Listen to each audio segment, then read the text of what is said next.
المحامي بالنقد. اهلا استاذ طارق. اهلا وسهلا. كذلك نرحب بدكتور مروان يونس مستشار الاعلام السياسي. اهلا دكتور مروان. اهلا وسهلا. استاذ طارق، الجميع منشغل ربما بالجديد اليوم في حكم محكمة جناية القاهرة في قضيتي التخابر ووادي النطرون.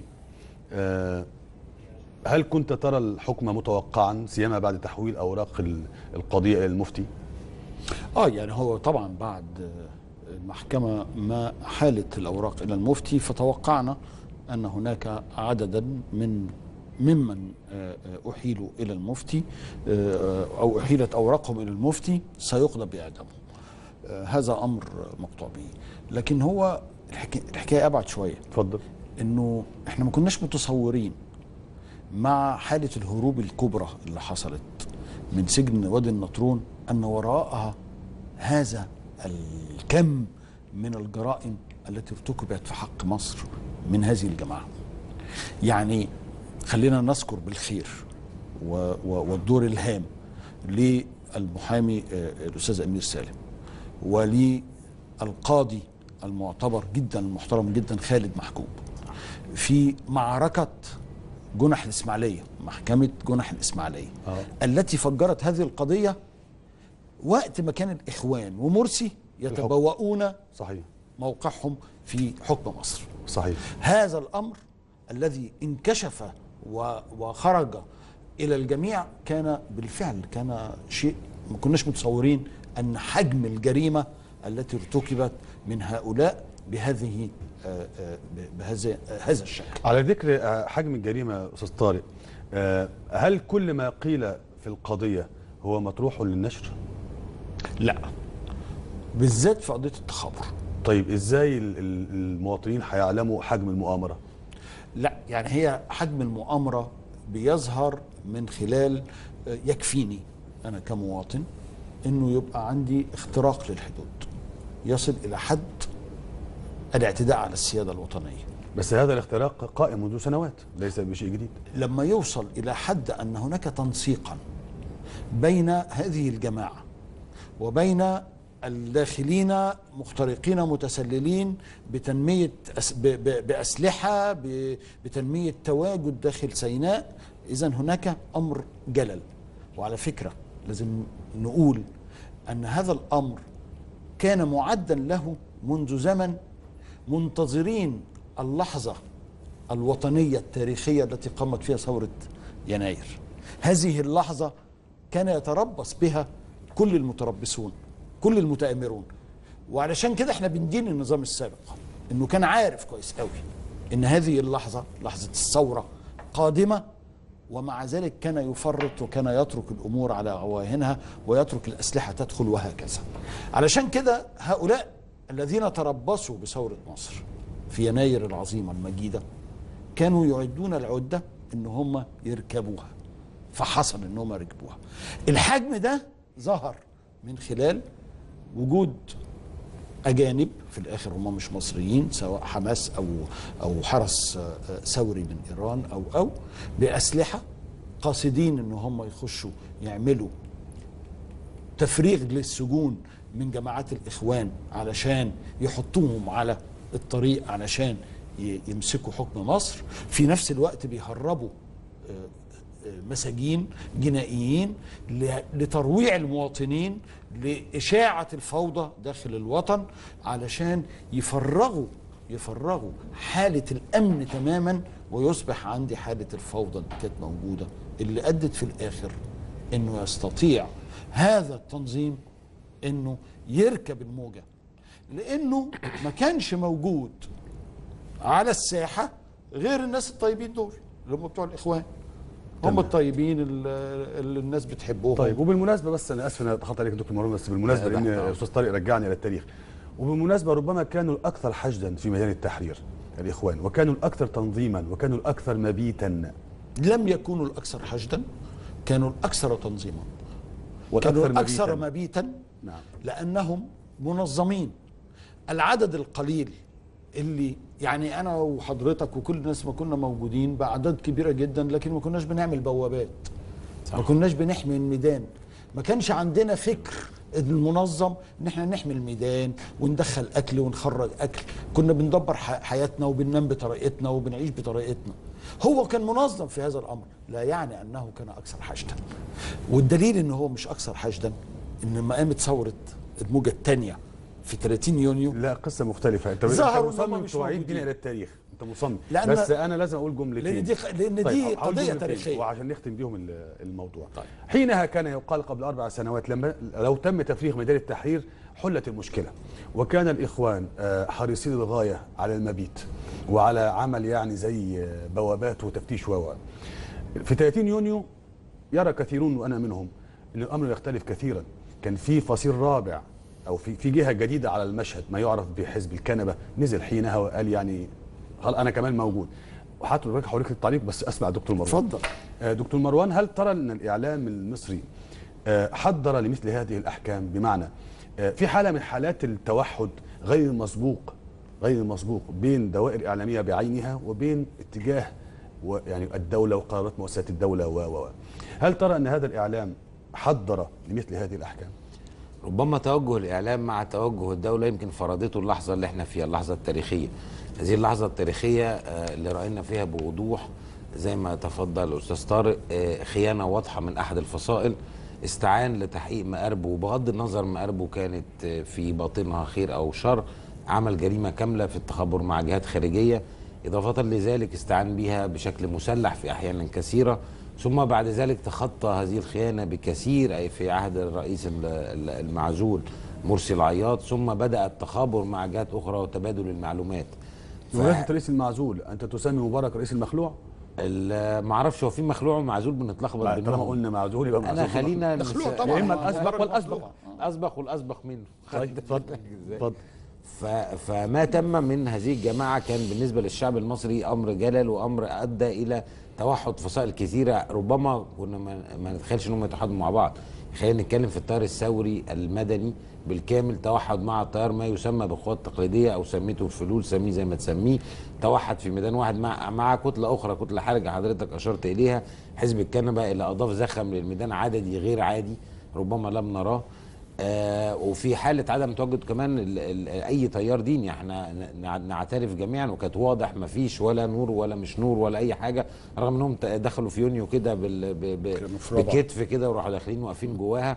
بس التيارات دلوقتي زي هذا الاعلام كله توحد على رؤيه واحده، ان احنا دلوقتي وطن مهدد، فكله بيتعامل لمقاومه هذا التهديد.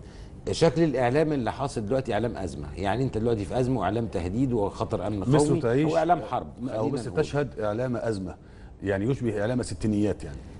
لا، هو اعلام الازمه ملوش دعوه بالوقت. هو اعلام الازمه لما بيكون في وطن او الجماعه الوطنيه الكبرى مهدده، بتتجه وسائل الاعلام تترك بعض الامور. وخلينا واضحين، حتى في مواثيق الامم المتحده لما اتكلمت على حريات الاعلام وحريه الراي، قلت لك في حالات التهديد القصوى والتهديد الجماعي على المجتمع يجوز التضييق احيانا على حريه. انا مصمم على سؤالي بطريقه اخرى، متى كان الاعلام في مصر اعلام ازمه؟ منذ الستينيات. ربما اقول لحضرتك حاجه، الاعلام زي اي حاجه في الدنيا ليها تطور اجتماعي، بتتطور مع الوقت. متى؟ فما مش عاوزين نسخل عن الاعلام المصري، على فكره بيتطور، يعني عشان نبقى بس واضحين. في راي وراي اخر، ضغط لاخذ حريته ايام الرئيس الاسبق مبارك، سميه معزول او مش معزول زي ما تحب تسميه، ضغط وكان ليه دور كبير جدا في تفجير الوعي عند الشعب المصري. عاوزين نشوف برضو ساعه الخدعه الكبرى بعد الاخوان المسلمين والاشاعات اللي قال لك دي ناس طيبين وناس بتوع ربنا، وكشف الاخوان المسلمين رغم بنلوم على كثير من الاعلاميين ان هم لم يظهروا الحقائق، بقى عارفين ما قالوش او ايا كانت، كان ليه دور وتطور. مع الرئيس السيسي في العهد الحالي ربما هو حاسس ان في حرب شامله على الوطن، فكله عاوز يقوم بدوره في خلال هذه الحرب. نبدا نقيس حاله الاعلام الطبيعيه عند استقرار الاوضاع. يعني انا ما اقدرش اقول لك يعني عاوزين نقيس الاعلام اداؤه عامل ازاي وانا عندي في ضرب على الحدود وتفجير في وسط الميادين في القاهره واغتيالات ودول بره بتهاجمك الى هذه اللحظه، حرب اقتصاديه غير معلنه، ونقول عاوزين الاعلام المثالي اللي هو زي ما لا، انا ما قلتش مثالي، سيادتك صنفته باعلام ازمه. يعني انا ضد اتهاماته. بص انا لا اتهم، انا اصنف الحاله. بالعكس، لا فقط اصنف الحاله. انا قلتها مش عند حضرتك، بس انا ضد اتهام الاعلام ان احنا نلقي بالثقه. لا اتهم، مش عارف لا اتهم، فقط اصنف الحاله. او اصف اصنف الحدث. في الحاله دلوقتي اصنفه ان هو اعلام ازمه، طيب. لم يرقى الى اعلام حرب يعني. طيب. خدت بالك؟ بس هو احنا ازمه وطنيه، وهو الاعلام بيحاول يقوم بدور. طيب احنا معانا جانب من بعض الكلمات من داخل المحكمة، معانا جانب من كلمة المحكمة على لسان المستشار شعبان الشامي رئيس محكمة جنايات القاهرة، وكذلك معانا أحد المنتمين إلى جناح الدفاع وكذلك إلى الحق المدني. حيث أن المحكمة وقد انتهت إلى ثبوت ارتكاب المتهمين للتهم المسندة إليهم، فإنها لا تعول على إنكارهم وتعتبره ضربا من ضروب الدفاع عن النفس الغرض منه الإفلات من يد العدالة ودرء المسؤولية الجنائية. أملنا كبير قوي في ربنا، لأن زي ما بقول لسعادتك كده إن القضايا دي بالذات إحنا كهيئة دفاع بنبحث عن دليل إدانة، مش لاقيين دليل إدانة. إذا ما رأت المحكمة أن هناك إخلال في أسباب الحكم فستقبل الطعن، وإذا ما رأت المحكمة أن الحكم ليس به فساد في الاستدلال أو قصور في التسبيب أو إخلال بحق الدفاع فلها أن ترفض هذه الطعون. طيب أستاذ طارق، لماذا حرصت المحكمة على أن يكون لها كلمة قبل النطق بالحكم؟ هل ده شيء معتاد؟ يعني هو أصبح معتاد طبعا في القضايا الكبرى، وهذا أمر محمود، لأنه بيعطينا يعني المناخ العام الذي تصدر فيه مثل هذه الأحكام، لأن هذه أحكام كبيرة وتكتب في صفحات، عدد كبير من الصفحات، ويكون من الأفضل تداول يعني ما يقال أنه ملخص سريع لأسباب التي بني عليها منطوق الحكم. عندي سؤال بالتوازي بس، فكرة الصفحات، لأن كنا بنسمع عن أرقام مهيبة، نسمع عن قضية القرن 100,000 صفحة وحاجات كده، لو أنا متذكر الرقم يعني صحيح أكتر. صحيح. أستاذتك أستاذ قانون، ويعني هل ما زلنا نعتمد على التوريق في المحاكم المصرية؟ يعني مفيش أي أداة من أدوات يعني الكتابة الإلكترونية مثلا؟ لا، يعني هي دي ده أحد مظاهر البيروقراطية المتخلفة التي تحكم مصر، فهي لغاية النهاردة ترفض تماما، ترفض وتأبى البيروقراطية. أيوة. إن هي افتكرت المحكمة. لا طبعا. طيب. كل المحبة والاحترام والتقدير. البيروقراطية المصرية ترفض مسألة ميكنة العمل الإداري، رفض قطعي، ويصل الأمر إلى حدود يعني لا تتصورها حضرتك. فالنهارده انا مثلا في المحكمه لازم يكون عندي دفاتر مكتوبه بخط الايد ومتوقعه، ويصعب كثيرا قراءتها وقراءتها يعني صعب جدا. يمكن بعض المحاكم زي المحاكم الاقتصاديه يعني اصبح عندها ميكنه، صحيح، ومحاكم الاسره اعتقد، ومحاكم الاسره، لكن للاسف الشديد ان تشل تماما اذا اتقطع النور، تشل تماما اذا وقع السيستم. فهذا الامر طبعا خطير، ده ما بيحصلش في العالم الحقيقه. طب ما بيحصلش ليه؟ بالتاكيد هناك عندهم جنريتور يعني. طيب انا اسف المقاطعه، ولكن للاسف عندنا فاصل، وبعد الفاصل حتى اللحظه اصبح الرئيس الاسبق محمد مرسي محكوم عليه في 3 قضايا، ووصل مجموع الاحكام حتى اللحظه اعدام و45 سنه. بعد الفاصل.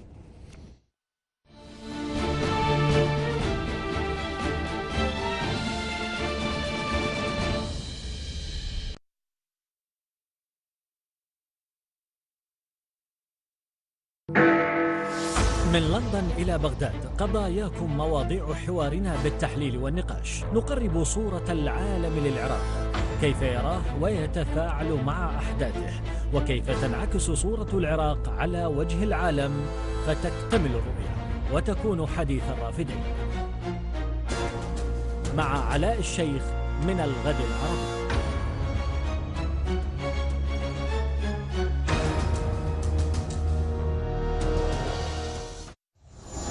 ليس مجرد مال، ليست مجرد تجارة،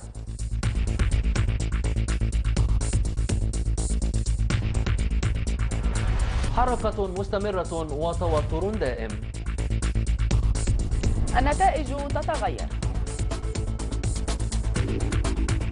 الحالة الاقتصادية بكل مؤشراتها، حيث للوقت ثمن. السوق نافذتك على عالم المال والاقتصاد.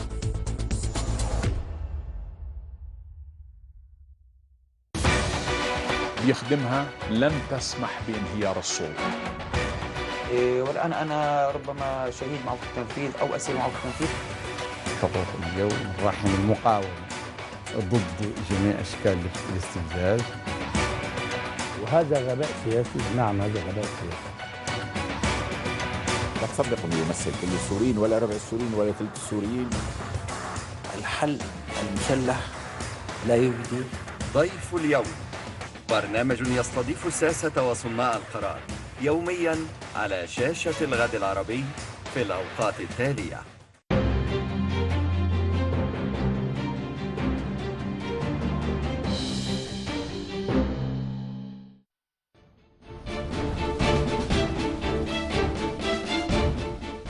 أكد المحامي محمد الضماطي المتحدث باسم هيئة الدفاع عن الرئيس الأسبق محمد مرسي وقيادات الإخوان أن الدفاع سيتقدم بطعن على الأحكام الصادرة اليوم بقضيتي التخابر مع منظمات أجنبية واقتحام السجون لمحكمة النقد خلال 60 يوما المسموحة للطعن.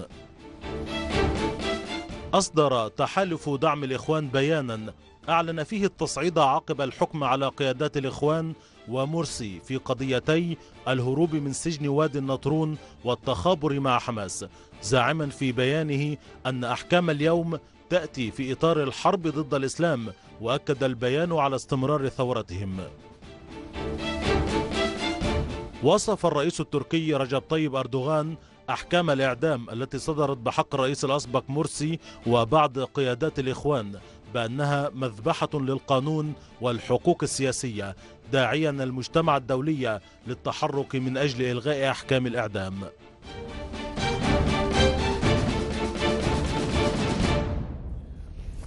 ليست فقط تركيا هي التي ربما علقت على أحكام اليوم، أعتقد البيت الأبيض كذلك، أو بالتأكيد البيت الأبيض كذلك أصدر يعني تصريحات أكد فيها أنه يتابع بقلق بالغ أحكام الإعدام. هناك أخبار تتواتر عن أن الخارجية تصدر بيانا، الخارجية المصرية ترفض فيه التدخل في أحكام القضاء المصري، إنما يبقى الحال رهن الانتظار، يعني لسه لازم ننتظر كده يعني ساعات أخرى. أستاذ طارق، كنا قبل الفاصل كنت سألتك على حرص المحكمة على أن تبدأ بكلمة قبل النطق بالحكم، وهو الفارق بين الكلمة حينها وبين حيثيات الحكم. لا، الكلمة التي قالتها المحكمة هي جزء من حيثيات الحكم. طيب. ومتن الحكم فقط هي اختارت اليوم أن يكون هناك بعض الفقرات التي تجيب بها على الأسئلة العاجلة، مثل يعني، وهذا أمر يعني الجميع التفت إليه، وهو متعلق بالرد على مسألة عدم اختصاص المحكمة ولائيا بنظر الدعوة في قضية التخابر، لأن مرسي كان رئيسا أو ما زال رئيسا، كان أو ما زال، يعني لأنه في الحالتين الأمر يعني يستوي. المحكمة ردت النهارده بوضوح وقالت قولا قاطعا في أن يونيو 30 يونيو كانت ثورة شعبية من الثورات الكبرى، وجاءت بمتن من ديباجة الدستور الذي قال ووصف يناير ويونيو بأنها من الثورات الكبرى الفريدة. الدستور ما قالش يناير ويونيو، قال يناير شرطة يونيو. نعم، 25 يناير شرطة 30 يونيو من الثورات. أيوة. لا قال هذا بالنص من الثورات الكبرى الفريدة. تمام. هذا المصطلح التي يعني أخذته أو استعارته المحكمة لإثبات أن هذه الثورة الكبرى قد قامت بعزل الرئيس، لم تقم على نظام، لكنها قامت لعزل محمد مرسي وإسقاط الدستور الذي كان قد جاء به، وهو دستور 2012. تمام. إذن هذا الأمر أنا بقول أنه لأول مرة يصدر حكم قضائي في هذا الشأن ليقطع الطريق، لأن هذا الحكم حينما يصبح نهائيا يصبح أي إجراء سيتخذ بشأن محمد مرسي أو بشأن جماعة الإخوان خال تماما من أي دفع، بمعنى أنه الدفع بتاع شرعية المحاكمات بعد أن تصبح هذه القضية أو هذا الحكم نهائيا لا يجوز لأحد أن يتحدث فيه. تمام. لأن الحكم سيصبح باتا. عنوان باتا وعنوانا للحقيقة. دكتور مروان، هل عندك تفسير أن الشارع المصري لم يكترث لا قليلا ولا كثيرا بأحكام اليوم؟ ربما اقول لك حاجه، يعني الشارع المصري كان معتقد في اعدام القيادات الكبرى للاخوان المسلمين، معتقد انها هتبقى احكام ما فيش فيها لا سنتين وثلاثه وخمسه، الناس بتتكلم في 15 وبدات تعد زي ما سيادتك تفضلت قلت 45 واعدام. فالشارع المصري ربما كان لو حصل العكس او حصل اي حاجه في الحكم كان ربما هتلاقي الشارع ابتدى يتحدث كثيرا عن هذا الحكم، كان الكل متوقع ان هيروح للمفتي الورق وهيجي كما هو، يعني مش هيحصل فيه تعديل كبير. ده الامر اللي مش محسسنا بارتباك كبير. كمان وبرضه عاوزين نبص للناحيه الثانيه، اعلان العديد من قيادات الاخوان في الداخل والخارج ان الدنيا هتولع وهتتفرجوا على المظاهرات. لم نرى برضه هذا الكم الهائل من الضغط او اللي هو التهديد اللي سمعناه. السيد يوسف ندى برضو يعني ابتدى يرسل رسائل ما قدرناش نفهمها معظم اللي قالوا، يعني ان هناك تحرك كبير ومصر هتتحول لكانتونات ومسلحه. التصريحات دي الحمد لله ان ما حصلش حاجه، يعني عايزين نشكر ربنا ان ما حصلش الكلام ده. بس برضو خلينا نقول ان هم كمان كانوا الاخوان متوقعين هذا الحكم حتى لو ادعوا غير ذلك يعني. فالشارع لم يتحرك بالشكل اللي احنا كنا متوقعينه. بس يمكن ارجع للتقرير برضو في موضوع ردود الفعل الدوليه. انا عاوز اوضح لحاجه فضل. ما يمرر اعلاميا للمتلقي او المواطن في هذه الدول ليس هو ما نقوله بيننا وبين بعض في مصر، هو ممرر ان هذه احكام سياسيه وهؤلاء الناس يحاكموا سياسيا.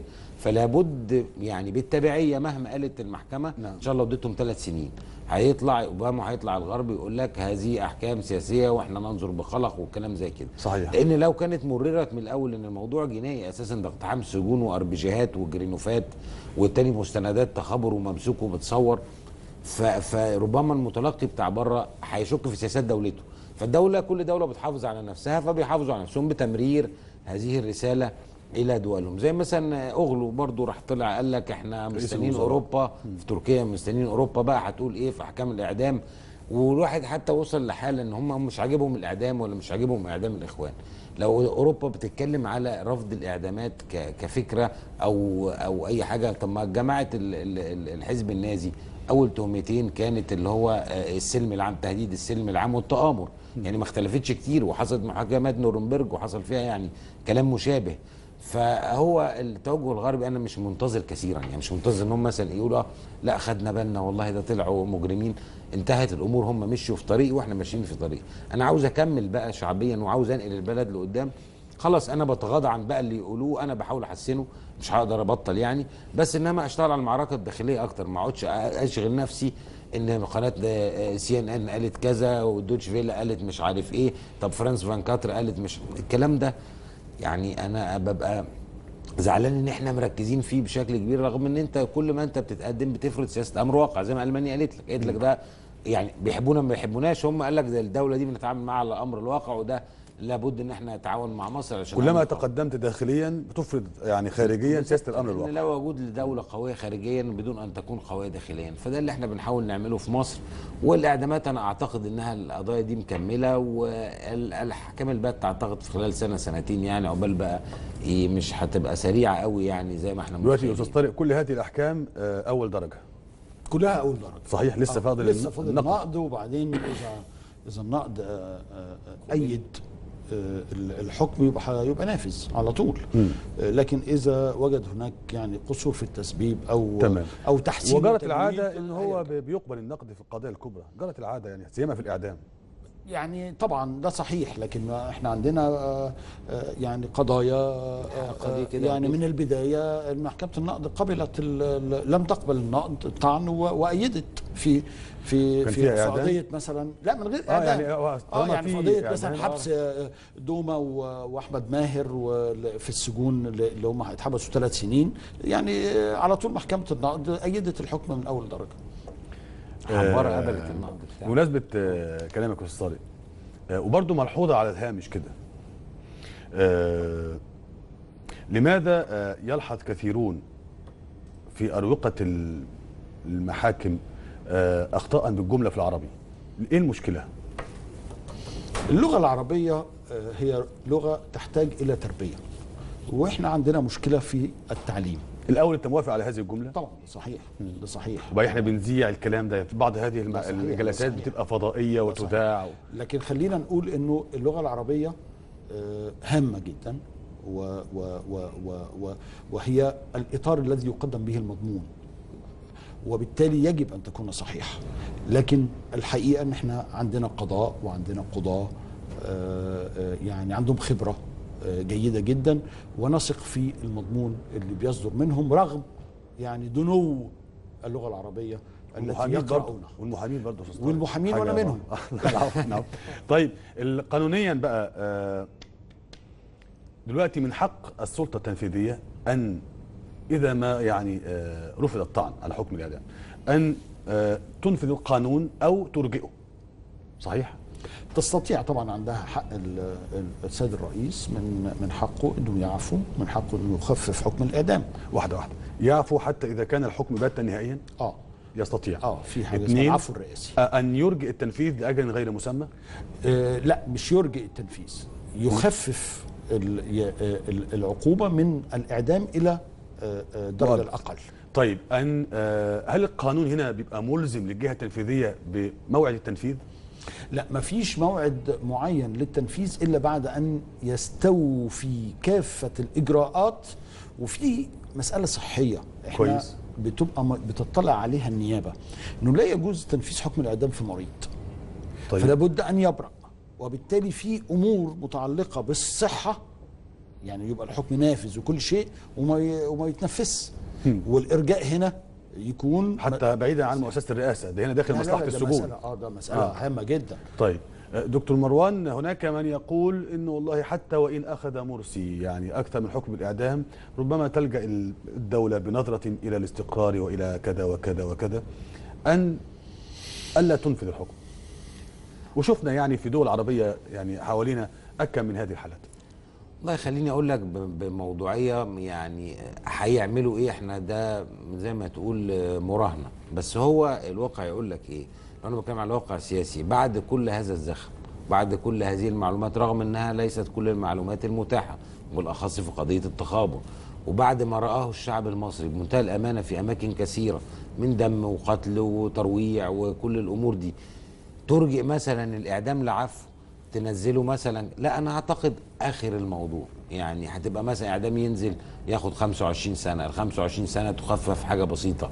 انما لا اعتقد ان انت بعد كل هذا الزخم تيجي في لحظه نقول ليستسلم الشعب المصري. ما هي دي الرساله يا جماعه، خلاص حتى تستقر الامور، سابق القاتل طريقا. ما حدش قال يستسلم، ما حدش قال يستسلم. ما اقول لحضرتك يعني هي هتفهم. ما خلينا نتكلم ايه، عاوزين نتكلم بشكل موضوعي كويس، مش نتكلم كلام نظري. يعني ترى اذا لم يتم التنفيذ هيكون خطا بالغ الخطوره على الوطن، لان في هذا الظرف خلينا بقى نحسبها سياسيا بالنسبه للفصائل في مصر كلها، يلاقي لك مثلا هؤلاء الناس اللي شافهم بيقتلوا اثباتاتهم والكلام ده كله لمده سنوات موجودين وطالعين من السجن ببراءه، هيبدا كل الشعب وكل الفصائل السياسيه تشعر بالخطر، ونصل لحاله تسلح للفصائل السياسيه بعد ذلك. واعتقد ان احنا يعني ولا دوله ولا مواطنين ولا حد عاوز الكلام ده. فكما حدث كما ظهرت القضايا، اعتقد الاحكام هتبقى قويه جدا. ماذا سيحدث بقى؟ انا يعني اقول لك حاجه سياسيا اخر ننزل بدرجه بتاع، انما قصه يلا يا جماعه براءه دي لا اللي هيعملها بيبقى حتى ما قلناش تخفيف، ولكن الابقاء على عدم تنفيذ الحكم ممكن ايا كان الشكل. يعني هو موضوع الاعدامات، كلمه اعدام عامله ازمه نفسيه في اوساط كثيره خارجيه. فيعني اعدام من 25 سنه هي بالنسبه للاعمار السنيه للناس المتهمين هي نجدها متشابهه يعني في احيانا كثيره. بس انا مش شايف اللي انت قلته ده امر ممكن يحصل. طيب. يجي في يوم يقول يلا يا جماعه براءه خلاص. انا ما قلتش كده خالص، انا قلت ارجاء التنفيذ فقط.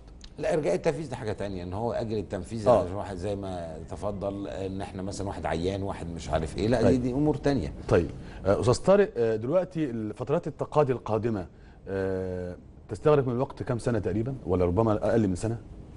لا، انا متوقع ان احنا هنشوف حكم يصدر من محكمه النقد خلال 6 شهور على الاكثر.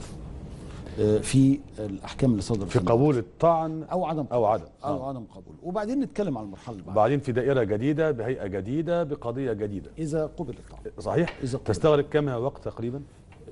هتبقى برضو في حدود السنه لانها محاكمه جديده. المحكمه الجديده بتنظرها من البدايه وتنظر كل الدفوع وكل شيء. في قضيه التخابر بتشوف، انا لا ادري اذا كنت اطلعت على كل الادله او لا، بس يعني لا الحقيقه ما اطلعتش. اهم شهود الاثبات برايك كانوا مين؟ في قضيه التخابر الحقيقه انه هم وجدوا مستندات، وفي نفس الوقت كان شهود موجودين في محيط وادي النطرون. وجدوا مستندات موثقه مكتوب عليها سر للغايه يعني ولا من هذا طبعا. وغالبيه هذه المستندات لم يعرض على الاعلام، لكنه عرض على هيئه الدفاع في جلسات مغلقه، في جلسات مغلقه، وتم بحث الامر تماما. وقيل ان منها كان يعني يكشف عن يعني تسليح بعض الاسلحه في القوات المسلحه. اسرار. شوف، احنا كقانونيين لما بنيجي ننظر الى الحكم والى المواد التي صدر على اساسها الحكم، بستطيع ان انا اوصل الى حقيقه الاتهام. طيب. الاتهامات بالغه الخطوره، المستندات التي حجبتها المحكمه عن الاعلام ولم تحجبها عن الدفاع وعن المتهمين ليقدموا عنها دفاعهم، واضح أنها مستندات تتعلق بشيء اسمه المساس بسيادة البلاد، المساس بسلامة البلاد، المساس بالأسرار العسكرية المتداولة والتسليح و من هذا النوع. لأن كل النصوص أو معظم النصوص اللي احنا رصدناها من الحكم النهاردة بتتحدث عن هذا الأمر، تتحدث عن إفشاء أسرار عسكرية وتسليح، تتحدث عن مساس بسلامة البلاد وسلامة الأراضي. هذه الأمور يعني بتخلينا نقول لا، ده حجم الجرائم ضخم للغاية.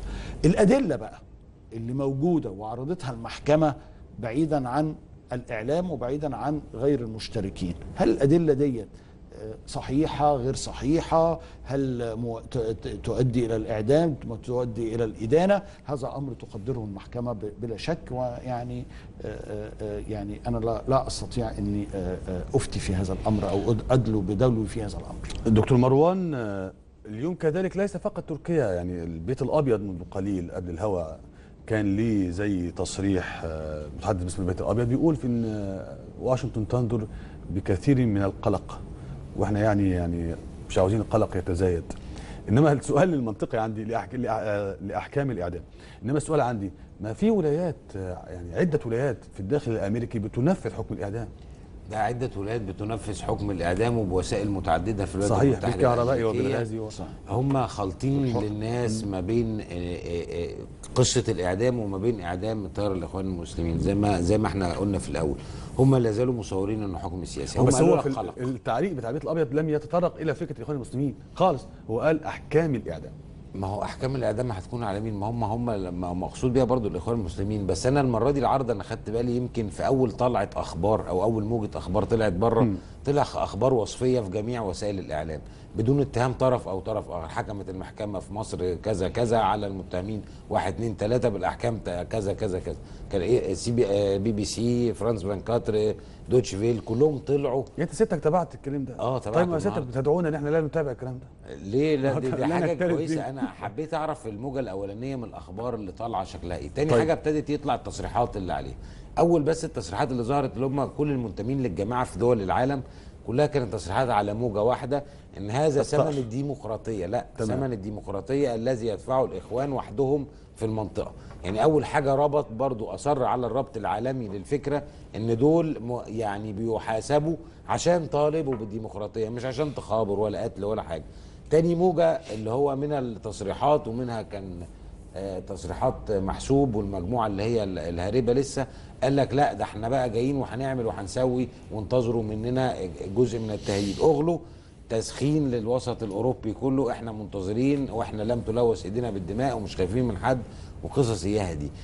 فهو انا اقول لك حاجه يمكن الناس تستغربها، يمكن في ده قال لك قلق وده قال لك مش عارف ايه، بس اخف مما كنا نعتقد انتظارا بس لتصريحات الرسميه بقى لالمانيا وبعض الدول الاخرى. يمكن ربما ساعتها نبدا نعيد حساباتنا تاني، بس ما جرى الى الان هم واضح ان هم كانوا زي ما انت قلت متوقعين، والشعب المصري متوقع والاخوان متوقعين. انا ما قلتش، انا سالت. طيب ماشي. دكتور مروان يونس مستشار العالم السياسي، شكرا جزيلا ليك، نورتنا. استاذ طارق نجيده المحامي بالنقد، شكرا استاذ طارق، نورتنا. وبعد الفاصل الخطاب الديني او الفكر الاسلامي ماذا حدث فيه بعد دعوات التجديد؟ لان نلاحظ في الايام الاخيره تحديدا